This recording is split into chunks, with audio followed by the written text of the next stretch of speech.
A woman who claims a Dallas County jailer used excessive force on her is now suing that detention officer. The woman says she was knocked unconscious while being booked on a DWI charge, and you can see it all unfold on a jail video. Fox 4's Natalie Solis is at the Lucero Justice Center. And Natalie, this happened, 2011, so a lot of folks curious why the video is just now surfacing. Yeah, 2 years ago. Well, this detention officer pleaded guilty to official oppression in March and got probation. The attorney for the victim in this case said he wanted to wait until that criminal matter was settled, but he also needed to go ahead and file this lawsuit before the statute of limitations expired at the 2-year mark, which is this July. The woman in the skirt is Rhonda Wells, arrested for DWI the night of July 1st, 2011. She's handcuffed, standing in the booking section of the Dallas County Jail. Wells is told to stand on the red line, but twice wanders. The detention officer processing her, 26-year-old Rachel Graham. There's no audio, but the third time Wells moves off the line, she appears to say something. Moments later, Graham starts searching her purse until she decides she's had enough of Wells and uses a wrestling move and sweeps her legs.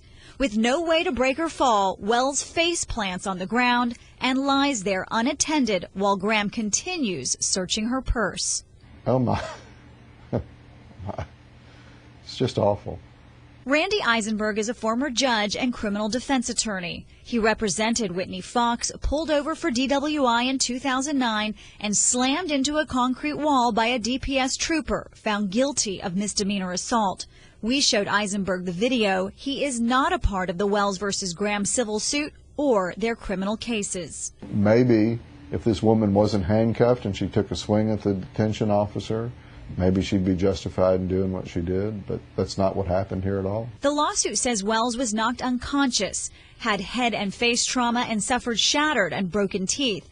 In March, Graham pleaded guilty to official oppression, was sentenced to probation, and lost her job. She is the only defendant in the civil suit the county left out.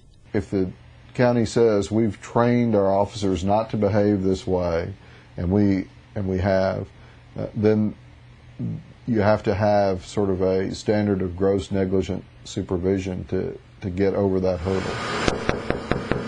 We attempted to contact Graham and the attorney who represented her in the criminal case, but got no response. The message is you need to do your job in a professional manner, and you just can't, take the next level and become a criminal because you're wearing a badge and a uniform. Well, of course, we wanted to talk to the woman filing this civil suit as well as her attorney, but we are told they will be making themselves available tomorrow. So hopefully we'll be hearing her account then. Heather? Well, the video is certainly out there now, Natalie, for everybody to see, and it looks so painful, her face hitting the floor. She has some pretty extensive face trauma. Is that what she's suing for?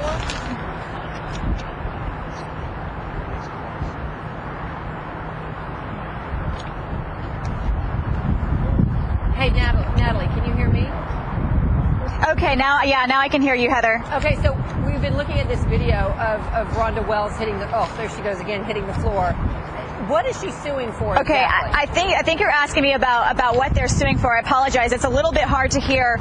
But the lawsuit is requesting compensation for her physical injuries, as well as lost wages, her mental anguish, and they're asking for $75,000. But you have to remember the lawsuit only names this 26-year-old former detention officer and not the county, so unclear if they'll be able to get that. Heather? All right, maybe when we hear from them tomorrow, we'll find out more. Windy outside, too. We're going to find out more about that coming up in the weather. Very, Natalie. very windy. Yeah, thanks. Thanks, Natalie.